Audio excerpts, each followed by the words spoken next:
ಗುರುವಚನ ಉಪದೇಶ ಗುರುವಚನ ಪರಭಕ್ತಿ ಗುರುವಚನ ಮೋಕ್ಷ ಪದವದುವೆ ಗುರುವಚನ ಪರಮಾತ್ಮವಯ್ಯ ಸರ್ವಜ್ಞ.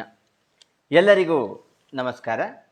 ನಾವು ಅಮಾವಾಸ್ಯೆಗಳ ಕುರಿತಾಗಿ ಕೆಲವೊಂದು ವಿಚಾರಗಳನ್ನು ತಿಳಿದುಕೊಳ್ಳೋಣ. ಚಾಂದ್ರಮಾನ ರೀತಿಯಲ್ಲಿ ತಿಂಗಳುಗಳನ್ನು ಲೆಕ್ಕಿಸುವಾಗ ಅಮಾವಾಸ್ಯೆ ತಿಂಗಳ ಕೊನೆಯ ದಿನವಾಗುತ್ತದೆ. ತುಳುನಾಡಿನ ಜನರಿಗೆ ಈ ದಿನವನ್ನು ಅಶುಭವೆಂದು ಪರಿಗಣಿಸುತ್ತಾರೆ. ಆದರೆ ಉತ್ತರ ಕರ್ನಾಟಕದಲ್ಲಿ ಇದೊಂದು ಲಕ್ಷ್ಮೀ ಸಾನ್ನಿಧ್ಯವಿರುವ ದಿನವೆಂದು ಭಾವನೆ ಇದ್ದು, ಈ ದಿನ ಹಣವನ್ನು ಹೊರಗೆ ಕೊಡುವುದಿಲ್ಲ. ಅಮಾವಾಸ್ಯೆಯ ದಿನದ ಹಿಂದಿನ ದಿನಕ್ಕೆ ಬೂದಿ ಎಂದು ಹೆಸರು. ಇದು ಕೂಡ ಅನಿಷ್ಟ ದಿನವಾಗಿದೆ. ಅಮಾವಾಸ್ಯೆ ದಿನ ಜನಿಸಿದರೆ ದೋಷಕರವೆಂದಿದ್ದು ಅದಕ್ಕೊಂದು ಶಾಂತಿ ಪ್ರಾಯಶ್ಚಿತ್ತವಿದೆ. ಗಂಡು ಮಗುವಾದರೆ ಅವನು ಬೆಳೆದು ಮನೆಯ ದಾರಂದದಷ್ಟು ಎತ್ತರವಾದಾಗ ತಂದೆಗೆ ಮರಣವೆಂಬ ಹಳೆಯ ಹೇಳಿಕೆಯೊಂದಿದೆ. ಚಂದ್ರನಿಗೆ ಔಷಧಿಪನೆಂಬ ಹೆಸರಿದೆ. ಚಂದ್ರನಿಗೂ ಬುದ್ಧಿಶಕ್ತಿಗೂ ಆರೋಗ್ಯಕ್ಕೂ ಸಂಬಂಧವಿದೆ ಎಂಬ ನಂಬಿಕೆ ಇದೆ. ಅಮಾವಾಸ್ಯೆ ಹುಣ್ಣಿಮೆ ದಿನಗಳಲ್ಲಿ ಹುಚ್ಚರು ಅತಿರೇಕಾವಸ್ಥೆ ಹೊಂದುತ್ತಾರೆ. ಇನ್ನಿತರ ರೋಗಗಳು ಉಲ್ಬಣಗೊಳ್ಳುತ್ತವೆ. ಹಿಂದೆ ಕಠಿಣ ಗ್ರಹಚಾರ ದೋಷಗಳ ಪರಿಹಾರಕ್ಕೆ ನೀಚಾನ್ನ ದಾನ ಕೊಡುವ ಕ್ರಮವಿತ್ತು.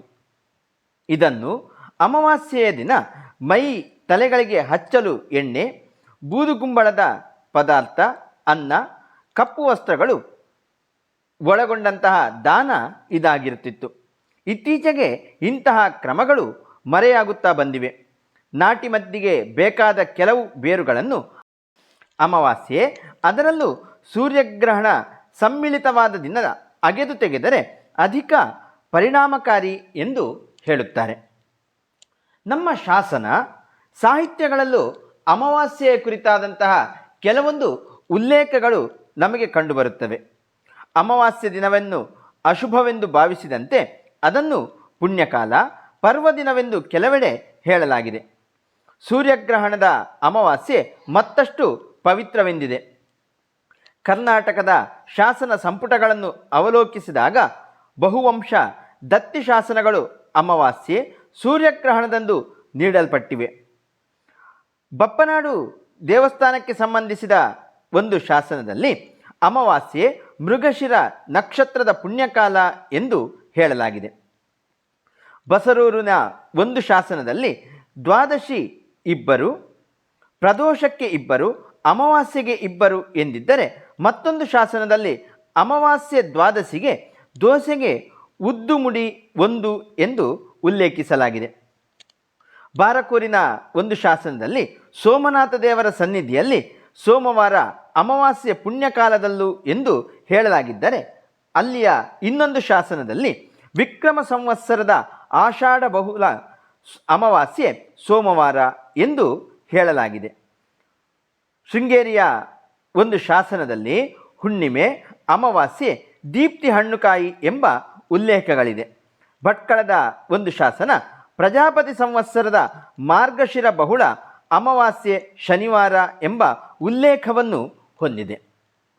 ಮಹಾಭಾರತ ಯುದ್ಧವು ಮಾರ್ಗಶಿರ ಮಾಸದ ಶುಕ್ಲಪಕ್ಷ ತ್ರಯೋದಶಿ ಭರಣಿ ನಕ್ಷತ್ರದಂದು ಆರಂಭವಾಗಿ ಮುಂದೆ ಅಮಾವಾಸ್ಯೆಯ ದಿನ ಮುಕ್ತಾಯವಾಯಿತಂತೆ. ರನ್ನಕವಿಕೃತ ಗದಾಯುದ್ಧ ಕಾವ್ಯದ ಕೊನೆಯಲ್ಲಿ ಕಡೆಯ ಅಮಾವಾಸ್ಯೆಯ ಪರ್ವದಳು ನಿರ್ಮೂಲವಾಯಿತು ಕೌರವ ವಂಶ ಎನ್ನುವ ವಾಕ್ಯವೊಂದಿದೆ. ಪರಮದೇವ ಕವಿಯ ತುರಂಗ ಭಾರತದಲ್ಲಿ ಭೀಮ ಮಾಗಧರ ಯುದ್ಧ ಕಾರ್ತಿಕ ಶುದ್ಧ ಪಾಡ್ಯದಂದು ಪ್ರಾರಂಭವಾಯಿತು ಎಂದಿದೆ.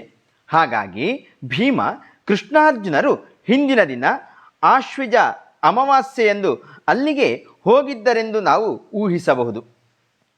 ಹಿಂದಿನ ಕಾಲದಲ್ಲಿ ಕೆಲವು ಪರಂಪರೆಯ ಮನೆಗಳಲ್ಲಿ ಅಮಾವಾಸ್ಯೆಯ ಧರ್ಮವೆಂದು ಅಕ್ಕಿ, ಎಣ್ಣೆ, ತೆಂಗಿನಕಾಯಿಗಳನ್ನು ಬ್ರಾಹ್ಮಣರಿಗೆ ನೀಡುವ ಸಂಪ್ರದಾಯವಿತ್ತು. ಕುಂದಾಪುರ ತಾಲೂಕಿನಲ್ಲಿ ಅಮಾವಾಸ್ಯೆ ಬೈಲು ಎಂಬ ಊರಿದೆ. ಸಿಮಂತೂರು ದೇವಾಲಯದ ಪಶ್ಚಿಮದಲ್ಲಿ ಅಮಾವಾಸ್ಯೆ ಎಂಬ ಹೆಸರಿನ 2 ಗದ್ದೆಗಳಿವೆ. ಇವುಗಳೆಲ್ಲ ಅಮಾವಾಸ್ಯೆ ಧರ್ಮದ ದತ್ತಿ ಸ್ಥಳಗಳಾಗಿರಬಹುದು. ಎಮ್ಮೆ, ದನಗಳು ಅಮಾವಾಸ್ಯೆ ದಿನ ಕರು ಹಾಕಿದರೆ ಅದರ ಹಾಲನ್ನು ಮನೆಯ ಯಜಮಾನ ಕುಡಿಯಬಾರದು ಎಂದಿದೆ. ಅಂತಹ ಸಂದರ್ಭದಲ್ಲಿ ಎಮ್ಮೆ ದನಗಳನ್ನು ಬೇರೆಯವರ ಹಟ್ಟಿಯಲ್ಲಿ ಕಟ್ಟುವುದು ಒಂದು ಕ್ರಮ ಇತ್ತು. ಕರು ಹಾಕಿದ ಬಳಿಕ ಅದನ್ನು ತಮ್ಮ ಮನೆಗೆ ಹಿಂದೆ ತರುತ್ತಿದ್ದರು. ವರ್ಷದ ಬೇರೆ ಬೇರೆ ಅಮಾವಾಸ್ಯೆಗಳಲ್ಲಿ ಹೆಚ್ಚಿನ ಅಮಾವಾಸ್ಯೆಗಳಿಗೆ ಒಂದಲ್ಲ ಒಂದು ಮಹತ್ವ ಹೊಂದಿ ಪ್ರಸಿದ್ಧವಾಗಿವೆ. ತುಳುನಾಡಿನ ರೈತರು ಅಮಾವಾಸ್ಯೆಯ ದಿನ ಬೇಸಾಯದ ಕೆಲಸ ಮಾಡುವುದಿಲ್ಲ. ಕಮ್ಮಾರ, ಬಡಗಿ, ಕ್ಷೌರಿಕ ಮೊದಲಾದ ಹಳ್ಳಿಯ ಕಸುಬುದಾರರು ಕೂಡ ಈ ದಿನ ವಿರಾಮ ಮಾಡುತ್ತಿದ್ದರು. ಸೌರ ಮಾಸದ ಆಟಿ ಅಮಾವಾಸ್ಯೆ ಅನೇಕ ಆಚರಣೆಗಳಿಂದ ಕೂಡಿದೆ. ರೈತರು ಈ ದಿನ ತನ್ನ ಗದ್ದೆಗಳಿಗೆ ಕಾಸರಕನ ಮರದ ಗೆಲ್ಲನ್ನು ಊರುತ್ತಾರೆ. ಪ್ರಾತಃ ಕಾಲ ಹಾಳೆ ಮರದ ಕೆತ್ತೆಯನ್ನು ಮಜ್ಜಿಗೆಯಲ್ಲಿ ಅರೆದು ಬರಿ ಹೊಟ್ಟೆಗೆ ಕುಡಿಯುತ್ತಾರೆ.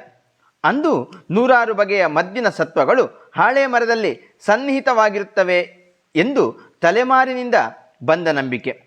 ಬಳಿಕ ತೆಂಗಿನಕಾಯಿ ಹಾಲು ಮಿಶ್ರಿತ ಗಂಜಿ ಊಟ ಮಾಡುವುದರಿಂದ ಔಷಧಿ ಮತ್ತಷ್ಟು ಪರಿಣಾಮಕಾರಿಯಾಗುವುದು ಎಂದು ಹೇಳುತ್ತಾರೆ. ಸಮುದ್ರ ಸ್ನಾನ ಮಾಡುವ ಕ್ರಮವಲ್ಲದೆ ಇತರ ಪವಿತ್ರ ತೀರ್ಥಕ್ಷೇತ್ರಗಳ ಸಂದರ್ಶನ, ಸ್ನಾನಗಳನ್ನು ಮಾಡುವುದು ಅಂದಿನ ವಿಶೇಷ ಕಾರ್ಯಕ್ರಮವಾಗಿದೆ. ಆಟಿ ಅಮಾವಾಸ್ಯೆ ನಾಗಬನಗಳನ್ನು ಕಡಿದು ಸ್ವಚ್ಛ ಮಾಡುವ ವಾರ್ಷಿಕ ನಿಶ್ಚಿತ ದಿನವಾಗಿದೆ. ಅಮಾವಾಸ್ಯೆಯ ದಿನಗಳಲ್ಲಿ ನಾಗತಂಬಿಲ ಕಟ್ಟುವುದಕ್ಕೂ ನಿಷೇಧವಿದೆ. ಚಂದ್ರನ ಪ್ರಾರ್ಥನಾ ವಾಕ್ಯಗಳಲ್ಲಿ ಆಟಿದ ಅಮಾವಾಸ್ಯೆ, ಸೋಣದ ಸಂಕ್ರಾಂತಿ, ಬೋಂತೆಲ್ದ ಕೊಡಿಪರ್ಬ ಎಂಬ ನುಡಿತವಿದೆ.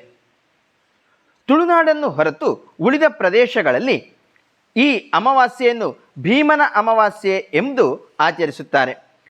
ಭೀಮೇಶ್ವರನೆನಿಸಿದ ರುದ್ರದೇವನನ್ನು ಸ್ಮರಿಸುತ್ತಾ ಜ್ಯೋತಿರ್ಭೀಮೇಶ್ವರ ವ್ರತ ಎಂದು ಇದನ್ನು ಆಚರಿಸುತ್ತಾರೆ.